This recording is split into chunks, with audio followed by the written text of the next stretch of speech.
الشيطان الرجيم. بسم الله الرحمن الرحيم. سبحان الذي يسرى بعبده ليلا من المسجد الحرام إلى المسجد الأقصى الذي باركنا حوله لنريه من آياتنا إنه هو السميع البصير. وآتينا موسى الكتاب وجعلناه هدى لبني إسرائيل ألا تتخذوا من دوني وكيلا ذرية من حملنا مع نوح إنه كان عبدا شكورا. وقضينا إلى بني إسرائيل في الكتاب لتفسدن في الأرض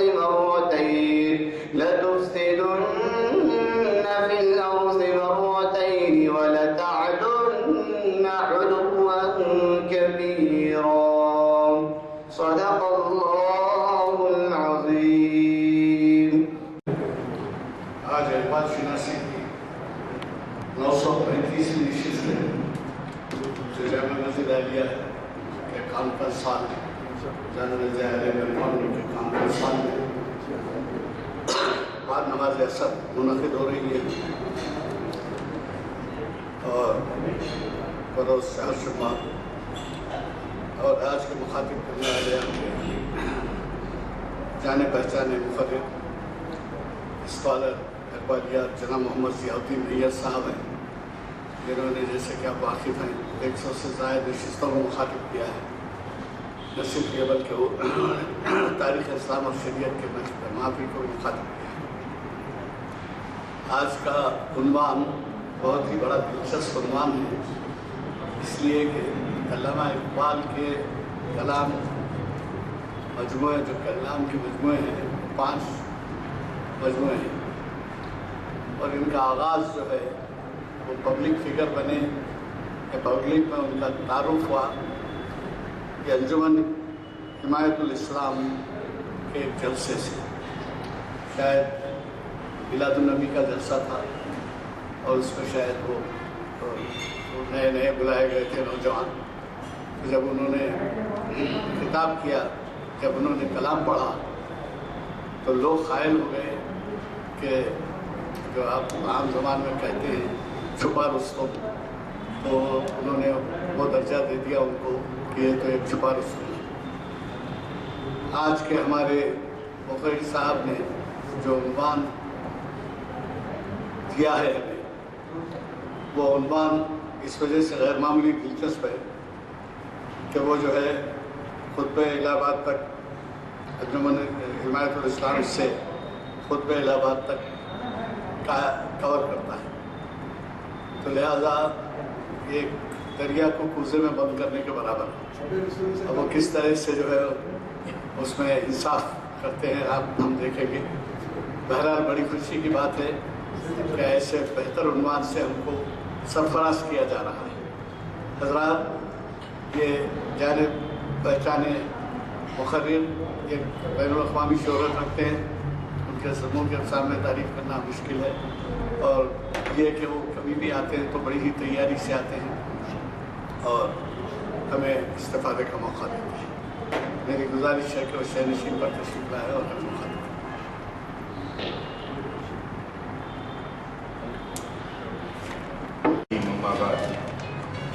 محترم غلام مردانی صاحب سینئر ایڈوکیٹ کنوینر محافل جناب نارمن نشتر صاحب ہمارے بزرگ بھی ناسازی طبیعت کے باوجود یہاں تشریف لائے اور مجھے بڑا گراں قدر تحفہ مولانا محمد ابراہیم صاحب نے عنایت فرمایا. یہ نقوش کا نمبر ہے جو اقبال نمبر نکلتا تھا لاہور سے, وہ بہت ہی گراں قدر چیز ہے اور ویسے بھی اس ملک سے اس ملک میں کوئی چیز لانا آج کل آسان نہیں ہے، کوئی کتاب پہنچنا بھی بہت مشکل ہے۔ نام میں ابراہیم ضیائی ہے، یہاں محترم ابراہیم ضیائی صاحب نے عنایت فرمایا، اور افتخار صاحب اور دیگر ہمارے بزرگ اور دوستوں، السلام علیکم ورحمۃ اللہ وبرکاتہ۔ بڑا ہائی لائٹ کیا جو آج کا عنوان دیا گیا ہے اس کو ہمارے محترم ملتانی صاحب نے، کیونکہ یہ بھی انہی کی وجہ سے ہم کو سوچنا پڑتا ہے، اس لیے کہ 150 تقریریں کرنے کے بعد اب عنوان کہاں سے لے کر آئیں، تو بہت جو ہے غور و فکر کر کے شبیر صاحب کو بار بار فون کرنے کے بعد ہم سوچ کے عنوان دیتے ہیں۔ یہ اس میں عنوان تو شاید کتابوں میں آپ کو ایسا نہ ملا ہوگا، لیکن اس میں مضامین وہی ہے بہت سارے، کوئی پہلی دفعہ آپ سن رہے ہوں گے ایسا نہیں، بعض ہوتا ہے نتائج ہم عرض کرتے ہیں وہ اس میں جو ہے تھوڑا بہت فرق ہوتا ہے، جس انداز سے جو موضوع ہوگا، زمانے کے حالات ہوں گے، اس کے لحاظ سے عنوان دیا جاتا ہے۔ اب آپ دیکھیے انجمن حمایت اسلام سے خطبہ الہ آباد تک، اصل میں یہاں اقبال کو بحیثیت سیاسی مفکر کے پیش کرنا مقصود ہے، ان کی سیاست میں بھی جو کارنامے رہے اس پہ بہت کم لوگ ہائی لائٹ کرتے ہیں، اس کو ذکر کرتے ہیں، لیکن یہ انجمن حمایت اسلام میں جب بالکل یعنی ٹین ایج تھی ان کی، 18-19 برس کے ہوں گے، وہاں جا کے انہوں نے اپنا کلام سنانا شروع کیا، اور لوگ بتاتے ہیں جو سامعین میں موجود تھے وہاں پہ، انہوں نے لکھا کہ نہ صرف اقبال روتے تھے، ساتھ ساتھ مجمع بھی روتا تھا، مجمع بھی جو ہے بہت متاثر ہو جاتا تھا۔ نالہ یتیم مشہور ان کی جو ہے نظم ہے، وہ وہاں پر پڑھی انہوں نے، اور اس زمانے میں 10,000 کا مجمع ہونا بھی بہت بڑی بات ہے آبادی کے اعتبار سے۔ آج کل ہو سکتا ہے بعض جگہ 50,000 1 لاکھ ایسا لوگ جمع ہو رہے، لیکن اقبال کے زمانے میں بھی وہاں 10,000 سے زیادہ لوگ شریک ہوتے، اور خطبہ الہ آباد تک میں اس لیے لے آیا کہ اقبال کا جو نقطہ نظر ہے خصوصاً ہندوستان کے موجودہ حالات کے اندر بھی، جو لوگ اقبال پر الزام لگاتے ہیں اور یہی کہتے ہوئے ان کو پاکستان کا شاعر سمجھتے ہیں اور اس کو یہاں پر پڑھنے اور اس پہ غور و فکر کرنے سے روکتے ہیں، اور یہ سمجھتے ہیں کہ ہم محب وطن نہیں ہیں۔ بات دراصل یہ نہیں ہے، میں اقتباسات آپ کو پیش کروں گا کہ وہ بڑی کوشش تھی کہ ہندو، مسلمان، سکھ، عیسائی سب مل کر رہے، بڑی کوششیں کی انہوں نے، جس طرح کہ سر سید نے بھی اپنے زمانے میں کی تھی۔ بعد میں قومی نظریے سے ہٹ کر ابتدا کی جو نظمیں علامہ اقبال کی ہیں، جس میں بحیثیت محب وطن جو نظمیں انہوں نے پڑھی ہیں اور شہرت حاصل کی، اور آج بھی ہم جو ہے سارے جہاں سے اچھا ہندوستان ہمارا پڑھتے ہیں، اور اس کی طرح ہمالا کی نظم ہے، ایسی ابتدائی زمانے میں محب الوطنی کے متعلق نظمیں تھیں۔ لیکن اقبال کی خوبی یہ ہے، اب آپ دیکھیے سر سید کے جو رفقا تھے، اور سر سید بھی تھے، سر سید، شبلی، حالی، ذکا اللہ، ڈپٹی نذیر احمد، یہ سب لوگ جو ہے ایسا لگتا ہے کہ انگریزوں سے مغلوب ہو گئے تھے، مغلوب ہو گئے، حالانکہ اس میں بڑی بڑی شخصیتیں ہیں، لیکن ایک واحد شخص اقبال ہے اس لیول کے اس میں کہ انہوں نے ابتدا ہی سے یورپ کو جانے سے پہلے 1905 عیسوی سے ہی ان کی فکر ہندوستان میں رہنے تک بھی وہ اسلام کے شہدائی تھے، اور انگریزوں کی مغلوبیت نہیں تھی ان کے پاس، مغلوب نہیں تھے ان سے. یہ بہت بڑی بات ہے. اس کو جیسا کہ ہمارے اکبر الہ آبادی نے کہا جب وہ علامہ اقبال جو یورپ کو جا رہے تھے، سدھاریں شیخ کعبہ، سدھاریں شیخ کعبے کو ہم انگلستان دیکھیں گے،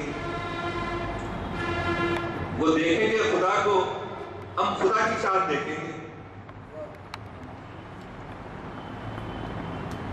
تو یہ اکبر الہ آبادی نے کہا. اس کے بعد یہ بھی کہا جاتا ہے کہ اقبال نے جو ہے بڑی خواہش کی ان کی 1935-1936 میں بھی بڑی انہوں نے کوششیں کی تھی. جب وہ لندن کانفرنس میں گئے تھے، ان کو جو بلایا گیا تھا، دوسری گول میز کانفرنس میں گئے، کچھ بھی نہیں بولے، خاموش رہے. تیسری گول میز کانفرنس میں بلایا گیا تو لوگوں نے تنقید کی کہ کیوں بلائے، انہوں اس سے پہلے بھی کچھ نہیں بولے تھے، اب ان کو کیوں بلایا گیا. تو دراصل میں کہنا یہ چاہتا ہوں کہ وہ یورپ گئے، اٹلی گئے، سسلی گئے جی، اور لوگوں نے مشورہ دیا کہ آپ حجاز بھی ہو جائیں اسی ٹرپ میں، تو آپ کی محبت رسول نے یہ گوارا نہیں کیا کہ ضمناً رسول کی زیارت کریں. ضمناً کام تو مقصد کچھ اور تھا. تو اقبال کی یہ جو خوبی ہے ہمارے پاس معاشرے کے اندر دیکھتے ہیں، ایسا لگتا ہے کہ خط اعظم جی کا پوسٹر ہے. کیا مطلب خط اعظم جی کا پوسٹر؟ تو اس کا مطلب یہ ہے کہ ہم بعض وقت اپنے نیکیوں کا بڑا اظہار کرتے ہیں. ہم کہیں جا رہے ہیں تو لوگ بولیں گے وہ میں فجر کی نماز وہاں پڑھا تھا، ظہر کی نماز کے لیے وہاں جاتا ہوں، عصر کی نماز وہاں پڑھتا ہوں، مغرب. یہ کبھی وہ نہیں کرتے، بلکہ افتاد تباہ کے خیال سے ایک رندی کی طرح گفتگو کرتے. کیونکہ جو راضی کرنا ہے صرف اللہ کو دیکھنا ہے، اللہ کو دکھانا ہے. اور ریاض ایک شرک اصغر ہے، شرک ہے. کیوں کہ آپ خدا کو راضی کرنے کے بجائے لوگوں کو، بندوں کو راضی کرنا چاہتے ہیں، ان میں اپنی چھاپ ڈالنا چاہتے ہیں. یہ پہلو اقبال کو بالکل پسند نہیں تھا. لوگ جو ہے اکثر ان سے کہتے تھے، تو وہ کہتے تھے کہ بھائی خلیفہ عبدالحکیم سے ایک دو مرتبہ انہوں نے کہا.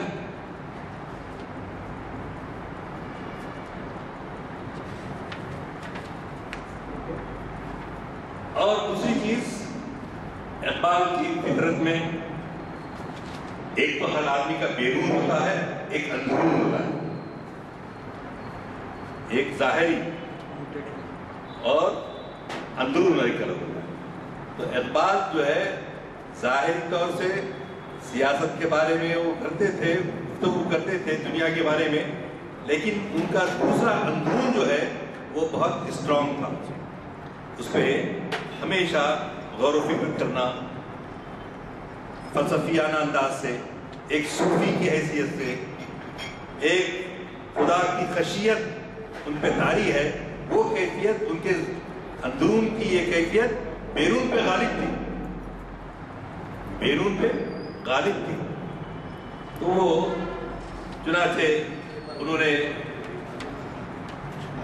یہ جو اشعار لہے یورپ سے آتے جاتے مسلمانوں کے حالات کے بارے میں، ان کو جیسا ہی میں نے کہا کہ عنوان کا مطلب اصل یہ ہے کہ آپ جو ہے ان کی سیاسی فکر کے بارے میں، سیاست کے میدان میں ان کے کیا کارنامے ہیں، اس کو ہم دیکھ رہے ہیں. اور یہ پیریڈ جو ہے 1905 عیسوی سے لے کر الہ آباد کے خطبے تک 1930 تک ہے. ان کی سیاسی زندگی صرف 4 سال بڑی اہم رہی ہے.